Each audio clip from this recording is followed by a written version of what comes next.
Trollord Games. Join the fray.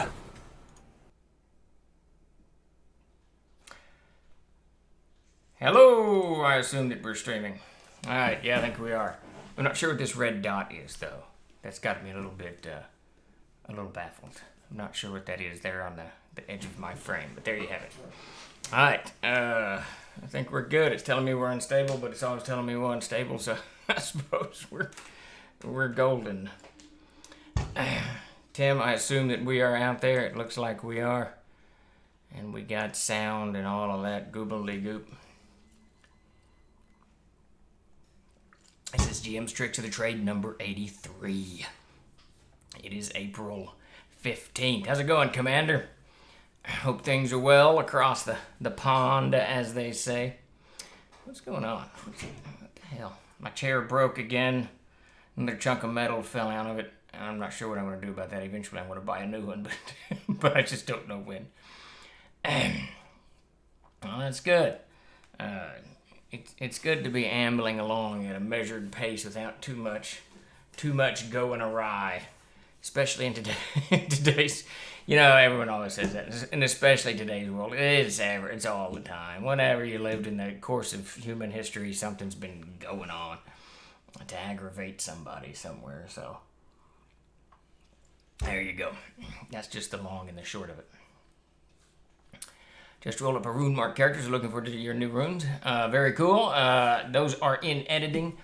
I made huge progress on the CKG. Peter Bradley has turned that over to me so that I can get all the art that I want in there inserted. Elisa Faden's maps went in today, and her illustrations and all that. So I'm really hoping, maybe if I'm lucky, wrap this guy tomorrow. If not, no later than Monday, we'll be deep into the indexes. So. And then after that, Player's Handbook and the Adventurer's Spellbook. The Adventurer's Spellbook's already laid out. It just needs the runes dropped in there. Was it 160 of them, I think? Plus from the other wherevers. There's quite a bit of them. So Tim is in and out, helping Chuck's off today. Oh, Lord of mercy. There we go. Still dealing with some personal issues. Hopefully he's getting that all right. Good Lord of mercy, can't move. All the goobly goop in the office. How's it going, Retro?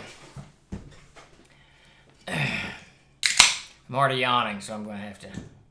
My Dr. Pepper's dented. That ain't right. Chuck is very good people.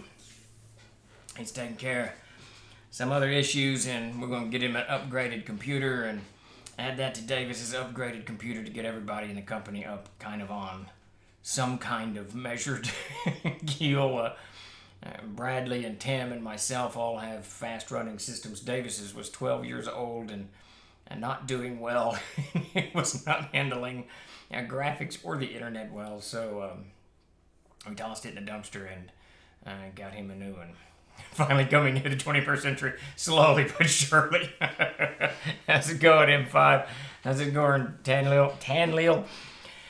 Yeah, you know, it's funny. And I've said this stream after stream, I say this. How's it going, DM Samuel? TLG has been busier than we have ever been, and things are just hopping. And I can tell this by the amount of wear and tear that's happening to the equipment. The binder broke down Thursday. Friday, one of those days. I don't know. What is this week? I don't know. Maybe it was 2 weeks ago. I don't even know. It was last Thursday. So Thursday morning, we had, I think it was 600 and something books to get bound. And we got time constraints. And the chain mechanism lever broke. And it's a little bar that gets a lot of tension on there. And if there's two screws that hold it into the chain link assembly. And if one of those screws come loose, then all of the tension gets placed on kind of in the middle of the bar, and it breaks. So we tighten it all the time, but it had stripped out this time, and we didn't know it. And that broke Thursday. The printer went down Monday. Chuck's computer went kaput yesterday, I guess. So it's... you can just tell there's just wear and tear going on. It's just lots of, working on this equipment. We'll get it. The binder broke again today. Well, it didn't break, I shouldn't say, but the fix that I came up with popped out, and I got to go fix that in the morning. So we did get the books bound, but you can just tell everything's slowly grinding down. Everything's slowly, it's just breaking apart. Yeah, it's that binder has been moving insanely fast, King Kothar. We are almost back up. We used to outsource a lot of books to other publishing companies, and we'd print, bound, and ship their books. But we curtailed that back when Mark went part time a couple years back, 2 years back, and our orders were beginning to tick up. Well, we're almost back to the same amount of books that we were doing when Mark was on board. So it's been absolutely crazy. Yeah, Statler, that was, 3 weeks ago? The whatchamajigger in the fluorescence went out. The ballast and the fluorescence went out. It's been, I thought we lost our weight machine last week. It got knocked off the table, and then when I went in to see why it wouldn't come on, and the plug had popped out. Part of the plug had come undone. So I rewired that and put that back in there, and I could not get that thing to go for shit, and kept tooling with it. And then I don't even know why. I just looked under the table and it was unplugged. So when whoever knocked it off the table, Wilson knocked it off the table, it had accidentally got unplugged, and anyway, so it wasn't really broken. But there you go. What I love about you guys, and most people forget this, is that you were one of the first TTRPG companies to put products out in PDF format. We did way back in 2004 or 5, though I was reluctant to do that, as I have said on this stream before. I remember saying to James James Mathis, I believe that's his name. I remember saying, dude, nobody's ever going to buy PDFs. And a few months after that, I was eating crow, and out we rolled them. And also try to source them. Everything in the U.S. Yep. In fact, my chair, I don't know if you can tell, you hear it's not squeaking as much because it broke. Some big-ass piece of metal fell out of it the other day and rolled across the office floor. Not really sure what it was. It was round. Looked like a bearing or something. I don't know what it was. I don't know what the hell it was. But I'm in the market for a chair, and I'm looking at this chair made by the Amish community. It looks super comfortable. It's a little bit pricier than I would want to pay for a chair, but handmade wood, all that stuff. But the shipping is almost as much as the chair. I was mortified, but I'll probably end up getting it anyways. I like supporting local communities, and I like wooden furniture, so it's all good. How's it going, Jay? Good to see you. For me, the PDF versions are for printing using in order to keep the physical copy in good. There you go. My main thing about PDFs is I love the word search. You can do a word search and find what you're looking for super fast. DM Samuel, sorry, the radio last night, blah, blah, blah. Thanks for the blah, blah, blah. Hello. How's it going, everybody? All right, well, rolled poorly on the equipment wastage table. Yeah, the TLG's rolling some horrible rolls on the equipment wastage table. Hey, I'm almost to that table. So Peter has preset all of the text in the Castle Keeper's Guide and made all the tables, and everything's ready for just art, and I've been putting art in and kind of making adjustments and all this business. I just finished chapter 6 about 30 minutes ago. Chapters 1, 4, and 6 were the really hard ones. Those are done, so I'm anticipating the last, 13 chapters to go relatively quickly. Having said that, I'm sure something will break. But there you go. How's it going, RPG Crate? Drosaw! Absolutely. You can pick it up, but it has to be with the horse and buggy. It's on the northern border of Indiana. So if anyone's going up there in the next couple of days and then happen to be driving back through Arkansas, give me a shout. We might holler at you to scoop me up a chair and see how that goes. But I got to get a new chair at some point. And we make everything in the United States here at Troller Games. I try to buy stuff made in the United States, Canada, Mexico. But, you do what you can do. How's it going, Great Babe? We are here for GM Tricks of the Trade number 83. We've been doing a lot of stuff for VTT recently. We're doing an overhaul on our Fantasy Ground stuff, and we're working with Shard to get a whole bunch of stuff over there. Had a nice conversation with Hal over at Shard, and then there's more stuff going on at Foundry, and then there's the Roll20 stuff. So we got lots of VTT, and it just kind of put the whole theater of the mind in my skull cap a week or so ago. So I rolled out to GM's Trick of the Trade. 83 is going to be just, how to help what I do, I guess, in order to kind of create that or push forward that idea that it's all rolling around in our noodle spaces up there. Yeah, Archibald. I'm not sure. What is it? We used to go to a convention in Fort Wayne, and if I remember, that's 14 hours. Does that sound about right? From Little Rock to Fort Wayne? And then it's probably another hour or so beyond that. You know what? Is Aldo Giazzi may have a warehouse up there. I may have to holler at Aldo, send his crew up, get me a chair, bring it on down. And the shipping is just so expensive. If it wasn't for the shipping, I'd get it in a heartbeat. Oh yeah, we're doing a raffle. I forgot to tell you, Tim. Tell everybody. Tim told me to tell everybody, but I completely forgot. We're doing a raffle at some point. $20 raffle, it looks like. So let's stick around for that. And if you haven't, please give us a follow. We're fixing to dive into GM's Tricks of the Trade and talk about theater of the mind. And as always, please throw in your comments over here in the thread, and we'll jibber jabber them up, talk about them, answer questions. We often get as good ideas from each other as I'm able to bibble babble here, on the stream. But I love hearing from everybody, and everybody loves to hear your ideas. So if you have it, throw it in the thread. Have any questions, throw them out there. Or just to live by. You do what you can do. Every little bit helps. Yeah, that's the thing. That's it. That's all you can do. And if everyone would take that attitude, we'd all be a little bit better off, probably. Minimally, we would drink more Dr. Pepper, because that's what you should be doing. I grew up near the northern border of Indiana. I'm nowhere near there now. But do you got any real folks out there? Do you got any folks still living out there a long shot? They can pick me up a chair. Davis is actually on the East Coast, but I don't think he's gotten so tired of driving that I don't think that he would appreciate my request for him to stop off in northern Indiana on his way home. Though you never know. Yes, we did Great Pape. We had with Chuck's absence, we're going to do all that stuff through the interface. Will be Discord or something. I don't know. It was something or the other, and I can't. I am not trained yet for that. So, and with Chuck out, we couldn't do it, so we bumped it to next Tuesday. So Satine and Jameson will be on next week, and we'll sit down and talk about their upcoming Kickstarter and all kinds of crap. Whatever comes up, in the AMA. I have to go back and watch the rest of the live play from the last night to see how the action played out. I was on Cutthroat last night. Everyone having different ideas. I'm guessing that's DM Samuel's game last night. I should have jumped in. I don't even know what I was doing last night. That was so very, very long ago. All right, so let's dive into GM's Tricks of the Trade.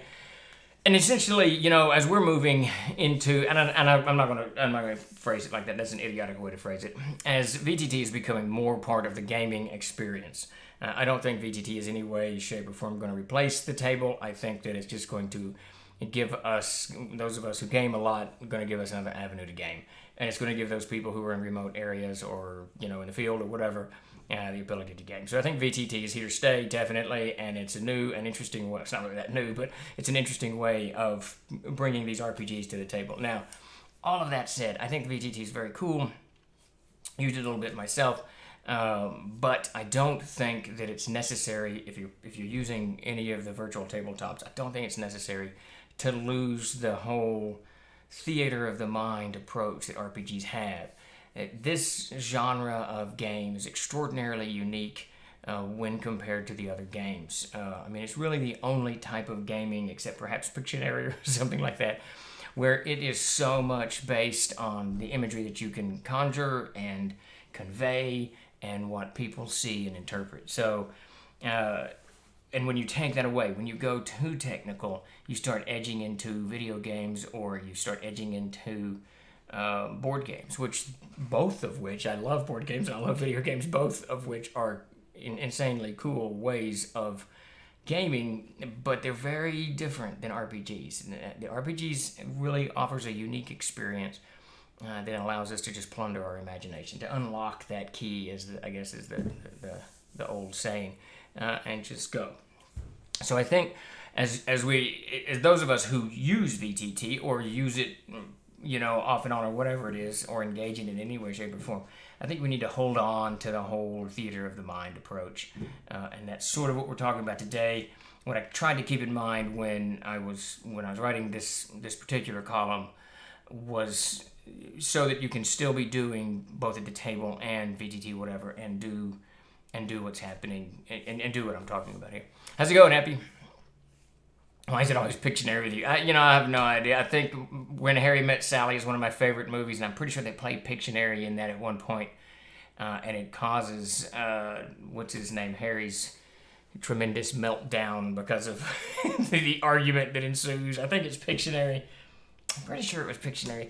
If you have not seen When Harry Met Sally, definitely watch that movie. It is a fantastic movie. Rob Reiner film from the 1980s. I think it's 1980s. Just a fantastic movie. I like playing online theater of the mind, and that's it. Pratt. I think for me, part of the thing about theater of the VTT is I've got to maintain. For me to do it, I have to be able to maintain the theater of the mind to keep that imagination thing flowing. Yeah, definitely. I think both of them stand on top of each other easily. I imagine those storyteller books are a good source for this episode. Those are good books. Working on a third too. Jim Ward's had this one in his head forever and a day, and we finally Jason Faye's jumped on board, and he's going to help him co-write it. So I'm hoping that we get a third storyteller's book out in the next year or so. Those are fantastic resources. If you haven't seen them, check them out on our website. It's just good stuff. My online game is mostly theater of the mind and just a scribbled map here and there, or with a region town map, and that's just awesome. I think but I'm not sure, but you're not really using the Fantasy Ground interface, are you, DM? I can't remember now, but even if you're using those interfaces, I think it's important to try to do what we're fixing to plunge into. Theater of the Mind is my primary mode of play. Never mind, it was for my first 30 years, but I still tend to default to Theater of the Mind for small encounter. There you go. When Harry Met Sally, then there's that scene, which is a great example of theater of the mind. yeah, absolutely, Commander Pete. One of the most famous scenes in movie history. Who is that? Meg Ryan. Really, if you haven't seen When Harry Met Sally, you should probably do so. It's a fantastic movie. I use Owlbear Rodeo, but I have used FG and Roll20 for the same thing. Oh, interesting. I'm starting to use RPGs to augment my board games. That's funny, Archie. We used to do the opposite. We would take, when we were playing an RPG and we needed to do large-scale battles, I'd pull any number of my war games out. We ended up kind of creating this hackneyed system of combat with wizardry, and where you could use this, that, and the other. So I kind of did the opposite, but that's interesting. I only break out miniatures when my players ask for them. I don't need them, and I generally don't like grids and things. I find they slow things down, be they virtual or what. And they do. I agree completely. I think that when you start mapping stuff out, that's when the whole thing kind of doesn't unhinge, because you've got there's a certain technical and mechanical aspect of the game you got to keep somewhat in mind. But it certainly distracts from the flow of what you're trying to do, and it redirects the player's attentions to maps, miniatures, and grids, when really you're going to get a better reaction when people are just kind of really diving into the whole thing. Let's see, Rob Reiner's mom had the best line. I'll have what she's having. Oh, I did not know that was Rob Reiner's mom. That's hilarious. I imagine theater of the mind is reading a book versus watching a movie. Interesting. I'm starting to use RPGs to augment my board games. Divine Right defines what is going to be my birthright game. I'm running on guard alongside maneuver games. That's very cool. Yep, theater of the mind. It leaves the player's mind to fill in the unspoken gaps. That's the whole point of it. And that's really, with that, let's just dive into the first one. So the first trick of the trade that I talked about in this column, and I think I'm going to do several on this, just things that I do to kind of to help facilitate this whole thing. I called it weaving a mist. I'm really not sure why. Oh yeah, it's the dark. Okay, yes, weave a mist. I was thinking Excalibur at the time, the movie Excalibur. When what's her name? Morgell? No, Morgana. Morgell's from my own world of air. Morgana weaves that mist. Is what I was thinking about. But one of the things to do when you're doing this stuff, and this is where VTT kind of you're gonna be a little bit challenged as it lights up the corridor. But keep in mind that there's always darkness. There's always darkness and shadows and shades of gray and just things that are reflecting light that tricks your mind into thinking they see something that they don't see. But everything that's kind of on the edge, keep it a mystery. Constantly remind them, even if they have twilight vision or dark vision or whatever it is, that there's darkness just beyond. You can't quite see into that. You can make out shapes and forms, but they're moving so fast that you can't quite give them any, you can't tell exactly what it is. Anything like that, anything that keeps them understanding that there's darkness beyond what they're able to see, flickering torchlights, lamp oil that's been watered down, anything like that that allows you as a CK or a GM, anything that allows you as a GM to actually maintain a level of mystery beyond the immediate field. And even on the VTT, you probably could do this as well, as it lights up the things. You got to be careful because it's going to expose your monsters or what have you. But in this darkness and in this mist and in this whatever it is that you've cast on the field or put in front of them, allow sounds and smells to come out of. And that way you're constantly engaging the players. You're constantly reminding them that there's something beyond that they just really aren't certain of. And it keeps that tension going. It helps keeps players a little bit more engaged when they can't immediately see what's in front of them and what's happening. I wouldn't know how to handle this in VTT if it's being lit as you walk, but I guess maybe move things into the way. I don't really know how it all works, but yeah, I'll always try to keep some kind of mist over the players when they're in these tense situations, like a dungeon or overland in a forest or climbing through a mountain or whatever it is. And of course, you've got thousands of tools that you can use, from the aforementioned watered down oil to snow, rain, mist, insect in the eye, whatever it is, a reflecting light. And there's so many things you can do to muck with a character's vision so that the player doesn't see what's just beyond, their immediate field. But try to weave a mist. Try to get something in there that's that keeps a mystery. That keeps they can't see everything. They can't know exactly what's happening in front of them. How's it going, Bifford? You ever been in a cave? It's really disorienting, even in light source. It really is disorienting. I was going to do. I've completely failed in the last few days, but we got a new TikTok account. We're trying to keep that up and running. And I was up in the mountains a few days ago, and it's so dark. It is so crazy dark. Even after my eyes had adjusted to the darkness, it's still insanely dark. And there's so many trees, and there's levels of dark. And this is sort of what I'm talking about. It's not just dark I cannot see, but I could see in front of me. I could see the river had a little bit of light kind of emanating from whatever stars were in the sky. But then when you pivot to the left just a little bit, there's trees, and then so the trees are dark and layers of dark because the leaves haven't come out, so the tops are sort of visible. But the further you got down to the ground, it is just pitch dark, and you can't see anything. So I think that when you're running your game, you can certainly bring this into the fore. And underground, of course, is even worse because I've been in a cave. We used to go spelunking up there in the Ozarks quite a bit.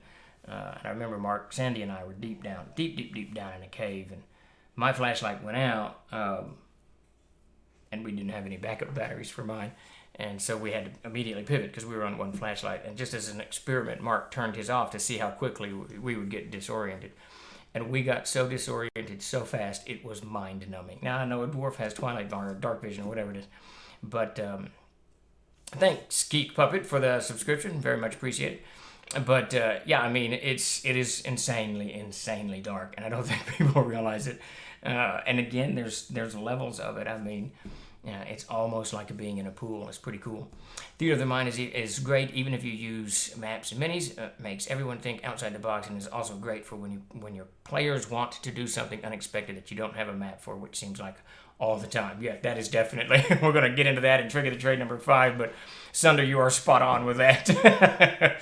And that's one of the things I think that I don't think there's any great danger of this. This is sort of what this thing is about, but the idea that we might move too far away from Theater of the Mind as we integrate RPGs with a digital platform. I think that it's important that we keep that whole Theater of the Mind approach, because that's really what makes this game unique. If you're just down to grids and tokens and all that mess, and then it's cool, but it's going to be a different animal altogether. I've always wanted to play CNC at the bottom of Carlsbad caverns down where they have the tables. Not sure they'd allow. Yeah, I'm not sure they would either. That would be pretty cool though. Man, I went to there when I was, good God, knee high to a jumping frog. So that would have been long ago. Back in the 70s, I think. That reminds me of when I walked out into the night in the Sahara from a camp in the dunes. I realized very quickly how easy it would be to get absolutely lost very, very fast. Yeah, people don't have any idea. Everything outside your house is disorienting unless you're really experienced. And obviously experienced woodsmen and you know, people who live in the desert and whatnot probably have it down packed. I mean, we know they did. But if you're not experienced with it, it can be really, sound carries very strangely. You hear it and it sounds like it's from over there, but it's over here. And that's one reason. That's why I kind of led with Weave a Mist, because the whole what's beyond your edge of vision thing is very. I mean, it's tough to see in these environments. It's tough to see outside if you're in the woods and it's daylight. It's tough sometimes to see very far. You're talking maybe 50 feet in the spring when you got a lot of undergrowth. So use that. Weave a Mist, confuse your characters, keep them, or your players, keep them a little bit aware of the mystery beyond. Let's see, that reminds me of blah, blah, blah. Just don't drop your dice playing in a cave. Yeah. Heard an old timey saying it was as dark as the inside of a cow. Yeah, there you go. That'd be pretty dark. Just no points of reference other than the sky, and with the camp nestled between the dunes, a slight miscalculation, you'd walk right past it. Yeah, and it's probably very quiet. You probably have a wind, too, that's going to carry sounds very strangely in amidst those dunes. So, yeah, I mean, it's one of those things we've talked about in this stream before. The environment can be extraordinarily harsh, and it's a great encounter, and you should never leave off of it when you're running games. Always remember your environment. It can make so much fun, both for you and the players, because it becomes really challenging to put them into this kind of zone that's different than fighting the orcs or wandering down the dungeon. And keeping a little bit of mystery beyond the eyesight is always a good thing. All right, so what was trick of the trade number? Man, I really had Ferris Bueller on my mind a lot lately. I don't know why. I'm constantly saying life comes at you fast. And I think I've said that about 48 times in the last 2 weeks. Now imagine all of that silence and then a paladin comes walking full plate. Yeah, clonk, clonk, clonk, clonk. It would be rather loud, without a doubt. So one of the things that I've noticed... watching some of these online streamers on Twitch play. I've been trying to watch it, kind of see how other people are gaming and what have you. But one of the things that I've noticed, there seems to be a lot of gaps. So the DM, GM, whatever, will ask a question or give a scenario, and they wait, and there's this silence as players are looking at one another, and you know, someone mumbles something and they start looking at papers or whatever. And it's an interesting concept to me, as you to allow your players to think. I don't like to do that. Not much. I don't want, if it's in kind of, now if it's, you know, whatever, role playing or whatever, that's different, but, or if they've got time. But if I'm in any kind of situation where I'm trying to, whether it's an encounter or a weather condition or something that, you know, that's a little bit faster paced, I don't want them to think. I want them to react more. And I watch these long gaps and I think, no, you need to fill that gap with something. And generally speaking, if a player sits there for very long, maybe 10 or 15 seconds and not doing anything, I will start describing what is happening. Now, I don't do it in a hostile manner. I don't, you really don't want to come at your players like, okay, you didn't act fast enough, the round is over, the next thing. You don't want to do that, because that just sets things off, and someone's going to argue and whatever. Just move on with what's happening. You know, the birds continue to circle. You hear, while they're thinking, you hear birds in the background. A little bit of wind picks up. These crickets stop sounding to the left. Whatever it is, it doesn't matter. You hear a clanking in the woods. Something flies over the moon. Whatever it is to kind of push them into some kind of action. Because if you describe something that they see, hear, or smell, or can barely see, if you're using, Weave a Mist, then you're going to kind of facilitate their acting regardless, because now they're going to feel this untold pressure. They're going to know that the round is moving forward without them. You haven't challenged them with dice rolls or anything like that, so you're not having an immediate argument that frequently, no, I'm not done, no, I haven't taken action yet. This isn't what you're trying to do. What you're trying to do is create the scene that's still unfolding even as they're trying to do whatever it is they're trying to do. And this puts a little bit of pressure on the player, which I know it could sound kind of, malicious or whatever, but it's not. It's really trying to force the player into making a motion quickly. And as you know, those of you who've been outside or done anything, it doesn't matter what you're doing, filling your gas, you can go to the gas station to get gas in your car. You see the pump is empty. If you hesitate for a moment, someone else swoops into there. You've got to make decisions constantly, and they're not always the right decisions. They're not always the best decisions, but they're decisions. You've taken an action, and you really want to carry this over to the table. You don't want them to take too long to come up with some kind of reaction to whatever scenario you've created, primarily because you want the scene to unfold, and you do want them to be a very active part of it. But also, if you give them too long, then you start losing that momentum that you were building, that excitement that you were building, the fear that you were building, all kind of erodes as everyone is sitting there trying to figure out what they're supposed to be doing. And it's not always about what you're supposed to be doing, but about what you are doing. And that's kind of what this whole RPGs, it's one of the other very unique sides to RPGs that gives you and you don't want to waste it. You don't want to waste it on a simple thing like waiting for someone to do something. So give them like 10 or 15 seconds and move the round on. Again, don't challenge them to dice rolls. Just describe stuff that makes things that's happening. Very difficult to change behavior in players. It is very difficult. Many players are put off if the GM rushes them. Yeah, you can't rush them. Absolutely, M. Heard. You can't, like I said, you can't say things like roll initiative or the monster gets closer or whatever. Just the environmental conditions around. You're becoming aware of the cricket sounding in the distance. Whatever it is. And the round may be completely, held in whatever time isn't moving, but they're becoming aware of things around. Whatever it is, put a little bit of pressure on them to move them forward. It is rare that I force a round. Now, sometimes I will if it's just taken too crazy long. Some of my veteran players, I see Mac Muddles has joined us. Mac knows I do this a lot. I'll go and I'll give him 5 seconds to react. Mac is used to that, but Mac's a veteran player. He's played with me for how long? We've been gaming together, Mac, 40 years or some craziness, 30 years. But I rarely force people into taking an action. You really the whole idea behind life comes at you fast, trigger to trade is to move the round kind of on the periphery. I see if the players have too much time, they tend to metagame. They do, absolutely, and you don't want them doing that, and then they'll start comparing notes and all this other stuff, and so you want to pull them back from that, and that's part of what I'm getting at, kind of a neutral way to encourage them to move forward without antagonize them to the point that they're going to be arguing with you. And once you start an argument, you're derailed for the next 15 minutes. Let's see, Dan, we are getting a huge hailstorm in Texas. Oh, wow, we got itty bitty hail the other day. Well, if you're getting it down there, Grape Ape, we'll get it tomorrow. I think we have storms coming tomorrow. I think my wife told me that.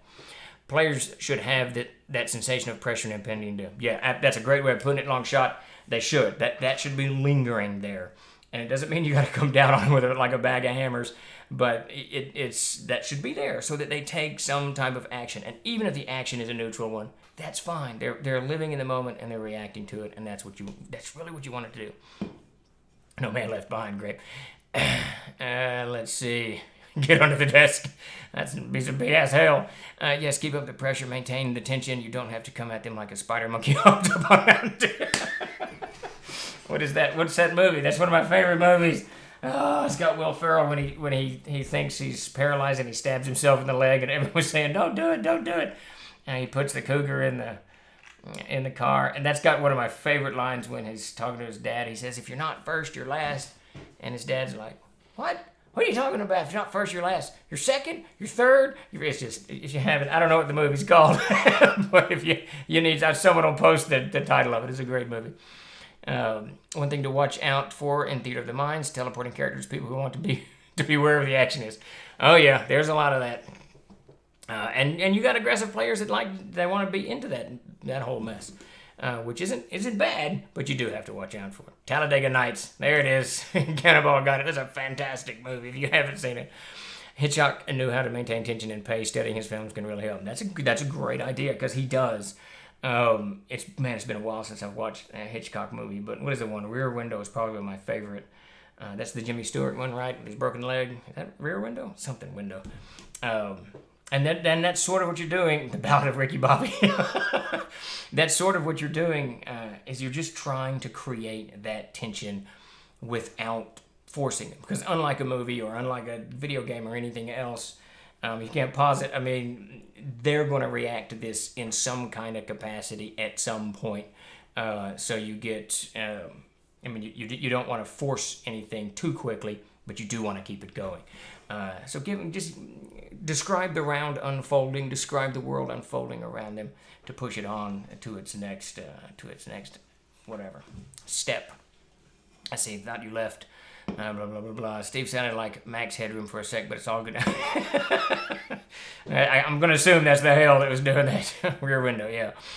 Grace Kelly was in that. That's right. There are two different endings to that film. One where the guy did the murder, which is not often seen, and then the more common version where he did not do it. Oh, that's kind of interesting. I've never seen. I can't remember how the damn thing. The version I saw. I wish they would quit doing that. Just make a movie, put the movie out, and don't confuse my tiny brain with alternate endings and non-narrations and narrations and whatever you got going. Just pick a story and make a movie. In my day, I see Max Headroom. That's the name. That popped up on my YouTube feed the other day. So Max Headroom. I don't know what I had done. I don't know what I did to do that. So the next trick of the trade is embrace the odd. So, this is one of the things I really like to do. Now, this is a way. It almost sounds cartoonish, but it's not. This is a way to really capture a player's attention. Because they're doing whatever, they're studying their spells, they're trying to figure out what they're supposed to be doing, they're trying to unravel the riddle, whatever players are doing, and they're always doing something because their lives are on the line, right? When I'm describing something, I like to throw just some odd and end things in there, whatever it is. There's a spoon lying on the ground. And they stop. Why is there a spoon lying on the ground? There's I think I said in the trick, there's an albino mule standing over there in the barn.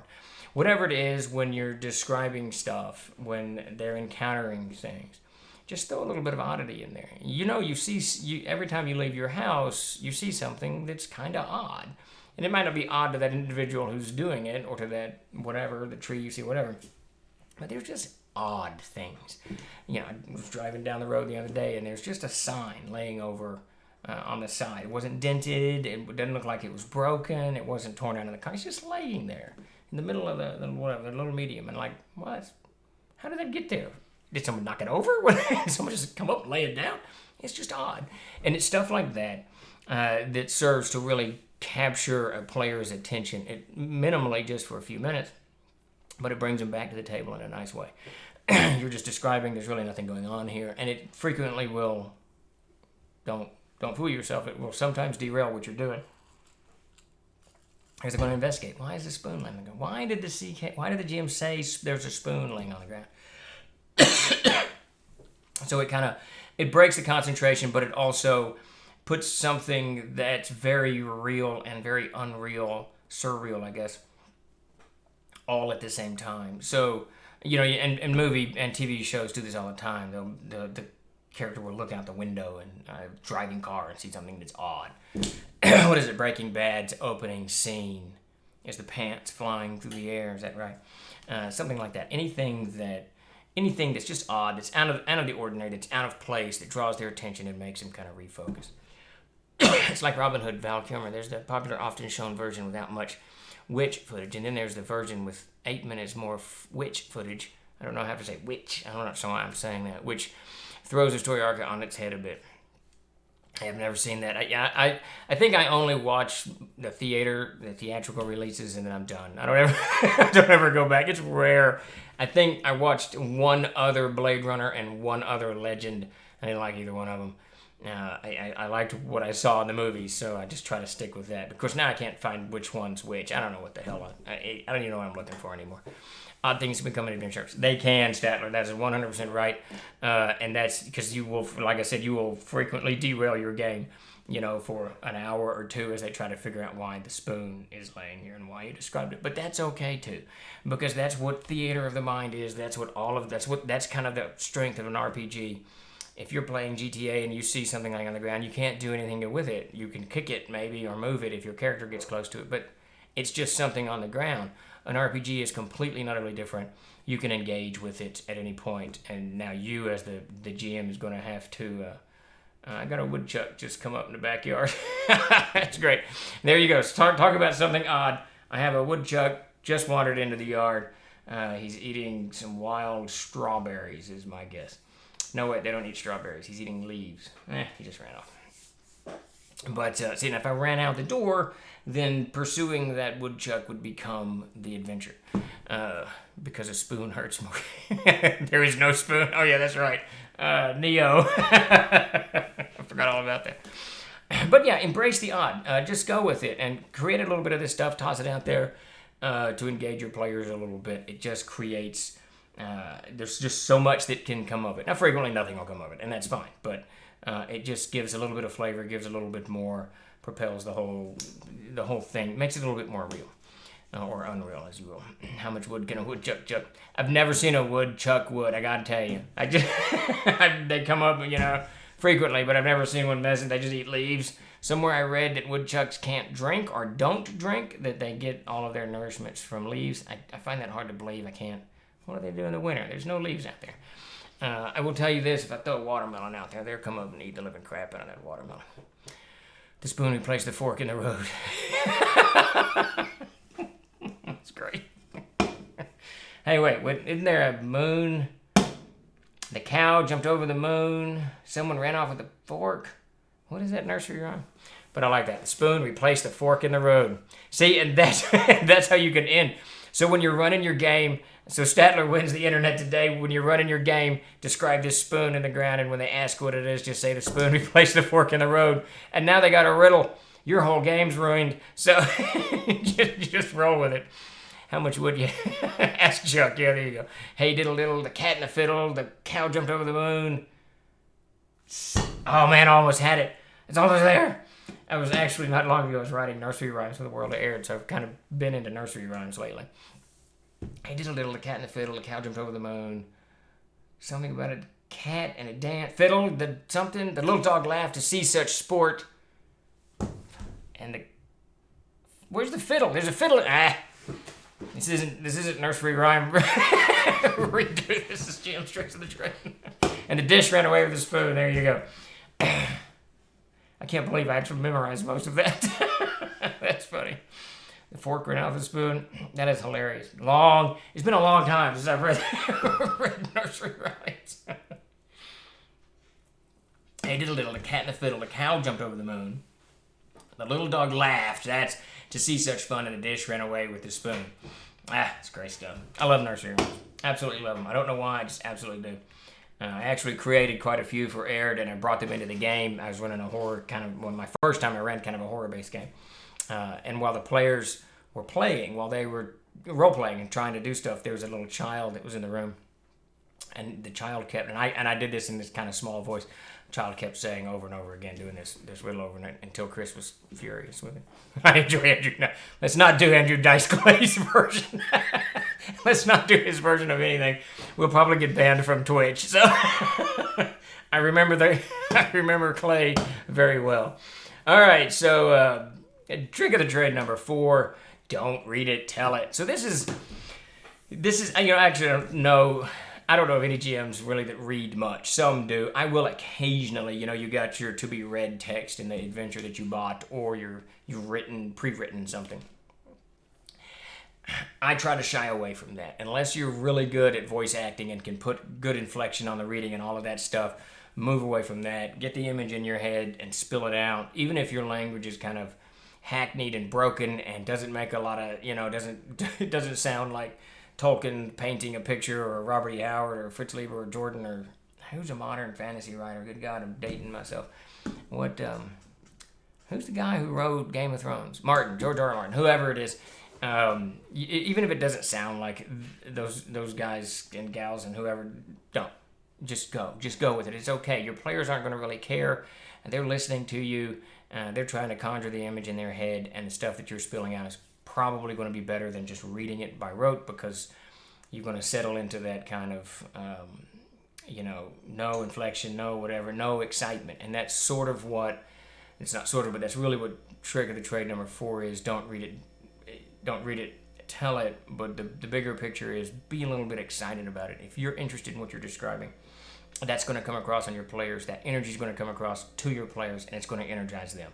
And then they're going to energize you in turn as they get more excited. But if you stop with whatever it is, if you stop and just kind of read from a tablet, it's not going to be as fun, and you're not going to engage them as quickly. So ratchet that back. Try not. Sometimes you have to. I know some of this stuff is so complicated. You got to read it to them. But try to ratchet up your energy a little bit. Jump into the descriptive text and go with it. I can't say that enough. And you don't have to be, bouncing around doing voices and all kinds of stuff. I frequently will stand in my chair, with a leg in my chair as I stand up and kind of talk and gesticulate or whatever, just so that there's energy there, and that's kind of how my personality is. But a lot of GMs are not that way, so you don't have to do voices and all kinds of stuff. But try to ratchet it up a little bit. Try to kind of convey what you want as opposed to reading what you want. You'll find, you'll get better with time. The more you do it, the better you'll get. Within a few 10 or 15 games, you'll start really getting into the mode of it, and your players will appreciate it, and eventually you'll appreciate it, and it just, the whole thing is kind of a snowball effect. So definitely take a step back from reading stuff. And number 4 is my favorite on this list, and the one I plan on working on to improve. Well, thanks, Statler. Yeah, that's the thing. I think energy is important, and it plays into number 2 up there with the long pauses and gaps. Just, I don't know, somehow you got to convey that, whatever, to get them kind of excited. And I can tell you, it's weird with me. If I'm playing a game, if I'm running a game, and everyone at the tables is kind of tired, and I can't, they're just kind of sitting there, just kind of going through the motions, it doesn't feed me, and I get kind of tired. I'm already tired to begin with, and I can't get into it, and I can't get my energy level up, and I can't run. So it ends up, and then I get worse, and they get worse. It's just like some blobs sitting there at the table, recounting, old stories or whatever. It's one of those things, I think, for us, those of us who GM, it's kind of important to try to ratchet the energy up somewhat. And try to spill that stuff in. Just be prepared for your players to want to examine anything you give it. Oh yeah, they're going to do it. That plays into number 5. We'll dive into that. Are we doing? Oh wait, Tim hadn't texted me. Okay, so Chuck's completely out, and Tim he might still be with us. We are doing a raffle in a moment. Let me check with Tim. If not, I don't know how we're going to do the raffle. Raffle a Dr. Pepper. There you go. Okay, now Tim is with us, so he'll be rolling this out in just a second. He's about 30 seconds behind the stream. We can't really figure out why. So as we dive into Trick or Trade number 5, he's going to do this. I'm going to tell him to go ahead and fire away now, and we'll get that rolling as we wander into. We had a segue, and then I interrupted myself. Oh, no, you don't. You can't. You Captain Morgan, your player. There you go. Man, those are great commercials. Those are really good commercials. All right, so here in a minute, you'll see some instructions. I think it has the word raffle in it, but wait for Tim to put it up. Wait for the Trollord Games to put it up. Oh, he said giveaways in it. All right, good deal. He's still with us. So try to ratchet your energy up. And, the segue was any kind of descriptions you give are going to, encourage your players to go and look at that. That kind of dives us into Trick of the Trade number 5. And who said that? I miss who said that. Xander said that, and he's 100% right. You're going to describe this stuff, and they're going to want to know what it is, and they're going to go poke at it. Most of the times, it leads to nothing. It's just a tree. It's just a spoon. But sometimes it leads to something else. There's something beyond, or they do something that triggers this and causes that, and that happens. And then they want to do this, and then they want to stay, and they want to cast spells, and whatever players do.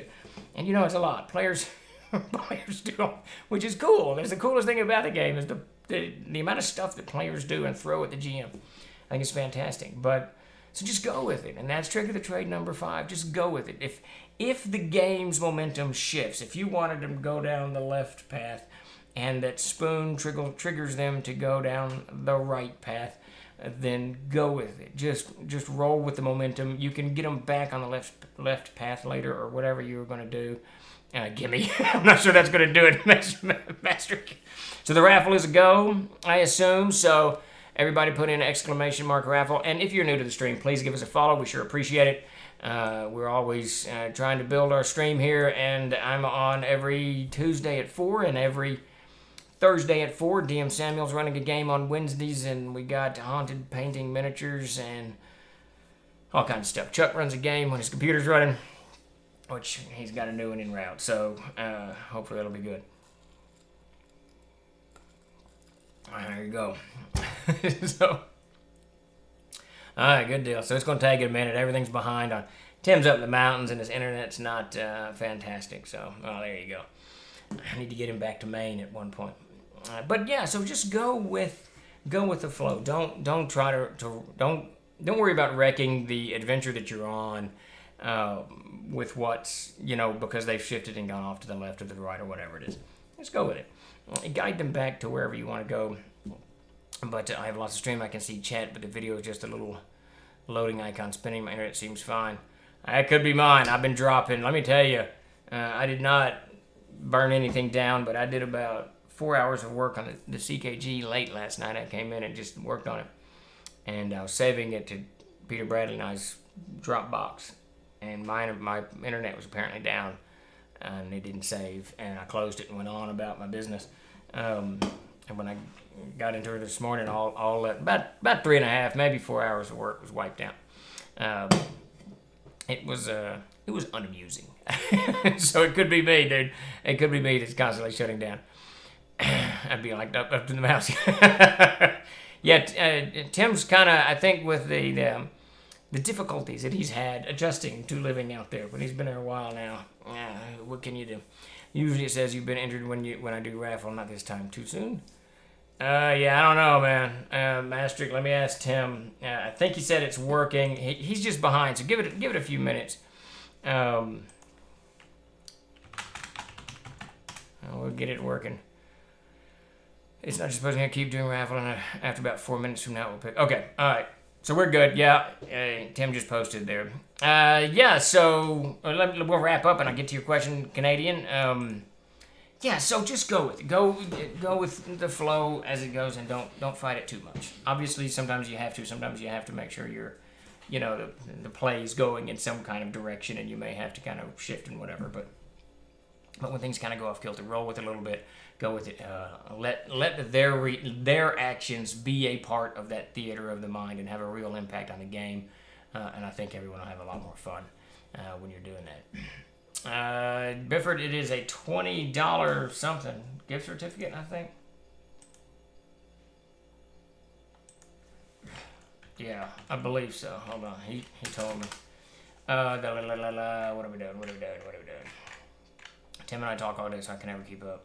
It's $20 raffle, whatever that means. I'm not sure what that means. There you go. All right, to answer your question, Canadian Ancient Gamer, yes, we've got 2 in the hopper, Chinese Mythos and Korean Mythos. They're written, they need to be edited, cleaned, and all of that stuff. And then, of course, art. So those are further down the line. We're going to wrap up the CKG in the next week, knock out the Player's Handbook and the Adventurer's Spellbook. In a rapid order. Those should not take very long. I'm guessing 15 days of work on all 3 of these books, and they should be done. And then at that point, we're kind of set towards mountain of shipping to do, but that's everybody's job. We're kind of set to plunge into what I really wanted to do in 2021, which is into the Planescapes, the gods, the mythos, gods and monsters, Abstract, all of these things. These are all on the docket. So in the next month, I hope to have completely shifted the company's attention in the direction of some brand new products, which will include, at the end of it, a couple of more Mythos books. Absolutely love those books. Well, thank you for stopping by. I can't say that name. I tried. Ebo, thanks for stopping by. We'll go with that. All right, we're going to hang out for a few minutes, though, and make sure this raffle... This camera angle is driving me crazy. We need to fix all this. Make sure this raffle works and actually chooses somebody. And blah, blah, blah. Most of what I had in session was I told my players, and they felt like they were being watched as they were walking to a pub to meet a mob boss. It led them to spotting a lookout, which led to a rooftop chase and interrogating spies for a rival gang. Session took a complete sideways turn in the best way. That's freaking awesome. And that actually, Sunder, is a perfect example of what we're talking about. Just go with it. I mean, you went with it. They did something that you hadn't planned on. Now you've got this rooftop chase that is like James Bond interrogation scenes, like in Archer. You got all kinds of stuff going on. So go with it. Just roll with it. Not, like I said, sometimes you gotta taper it. Pull it back, whatever. But if you can, go with it. Let the players kind of lead the charge. It's their game too. We forget that as GMs, I think, but definitely do it. Victory Games had a great chase system. Oh, that's interesting. I've never really done a mechanical chase. I've done plenty of chases, but never a mechanical one. That's kind of interesting.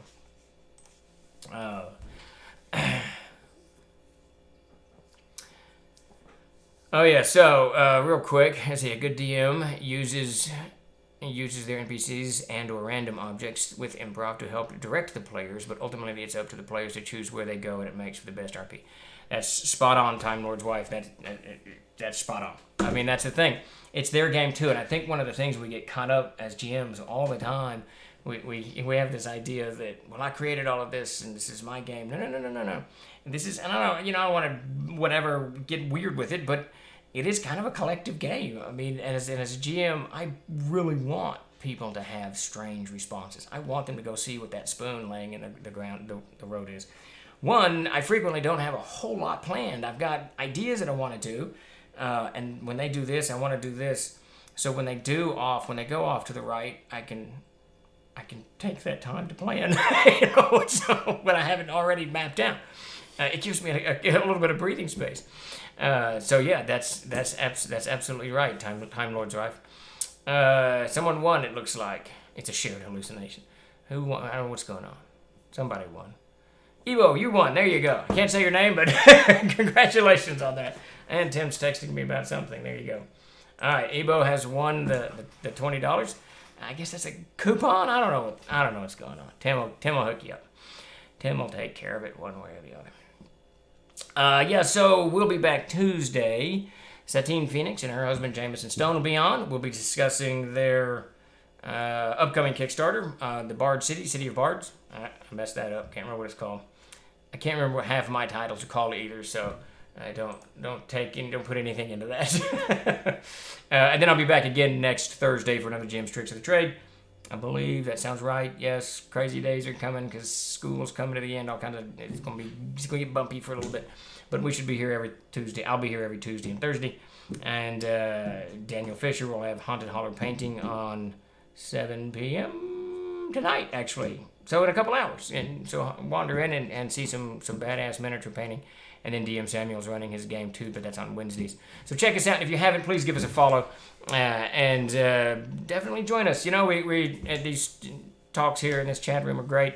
I love getting ideas from you guys because I play Thursday nights. We're actually having our first in-person game in over a year with me and my old crew tonight. And these streams always give me ideas that I can roll to the table, which is great. All 5 tips in less than an hour. It's a miracle. It's a miracle. Who is it? Was always someone's always, isn't it Willie? Aren't you the one that's always knocking me off course? A crow steals a player's shiny ring, maybe magical. When taken off to wash his hands, they chase the crow, which leads them to its nest, where a nice collection of shinies and a set of keys and belonging nest is a locked trap door in a store. And there you go. And that's perfect right there. You've just described something. You've made the environment interactive, and now the players are engaged. Now you have an entire adventure unfolding inside the adventure that you were already running. And that's the joy of it. I think that's the key of the whole theater of the mind. It's pretty much anything goes. Whatever you describe, whatever you pitch to them, they can have the reaction to, and they can roll and do whatever it is they're going to do. And now you are they're in the driver's seat, and you're having to react to what they're doing, and that is challenging to you and allows you to explore all kinds of imaginative avenues that you may not have considered. So opening this stuff up, I think, and remembering that this game, the RPGs are extraordinarily unique. It's just a very, very different mode of gaming than any other type of game. And keep that in mind, and I think you'll have a lot more fun, and your players will have a lot more fun too. So wait, did someone sub us? No, I don't know what's going on. All right, are we doing a raid? What are we doing? We're about to wind down. I'm having tacos tonight. I said that with way too much enthusiasm. I like tacos well enough, but it's not a cheeseburger, so I don't know why I said it with such enthusiasm. Really, a taco is sort of like a cheeseburger, ground beef and cheese and just, bread that's hard. That's just chip or whatever. Taco Thursday isn't a thing. Yeah, I don't know, but I'm having tacos, and apparently I'm excited about it. Let me ask Tim, are we doing a raid? And he's like 30 seconds behind me, so it'll be a while. Yeah, it's tacos, Effie. Yeah, I love them, but I don't know why I got that excited. Really, the only thing I get excited about, food-wise, is a New York strip or Dr. Pepper. It is, okay, we are not doing a raid, so there you go. Taco cheeseburger, there you go. Tim's over here cussing at me. If we just tell me who, Tim, and I'll rate it. This is great. Who knows? Yeah, are you eat to serve? Jump on real quick. We'll raid you. Thanks for stopping by, everybody. I'm not sure we're going to do any kind of raid, but yeah, I don't want you giving it so hard. Yeah, don't be wanting to other channel. Okay, that's for Canadian. All right, so yeah, this is a great stream. I thank you all for joining me today, tonight, whatever. Raiding the fridge. Yeah, that's what we're fixing to do. Raid the kitchen and get some dinner. That's the best way. It's 5 o'clock. Gotta eat. And I'm getting to where I like to eat early, get it done. My wife and I are both the same way. Eat it, get it done, clean the kitchen, and be done with it. Just absolutely be done with it. Wait, Tim's going to try to put a raid together. Let's see how this goes. Can we raid a cheeseburger? We're up at 10 to 4. There you go. All right. So, how's it going, Seal Grimper? All right, so we're going to raid Bearded Guys Gaming. Excellent. All right, so I'm going to do... So hang out for about 30... Everybody, thank you for showing up. Very much appreciated. Great stream. We will see you guys... Yes, Seal, you missed it. We will see you guys next week or this weekend or whatever, but join us next Tuesday for Asking Me Anything. Blah, blah, blah. All right, we're going to raid Bearded Guys Gaming. So I want to do /that. All right, thank you, Sunder. Very much appreciated. All right, I think this is going to work. All right, so the raid is harvesting you all as we speak. It's coming along, and we will be at Bearded Guys Gaming in just a second. All right, take it easy, everybody.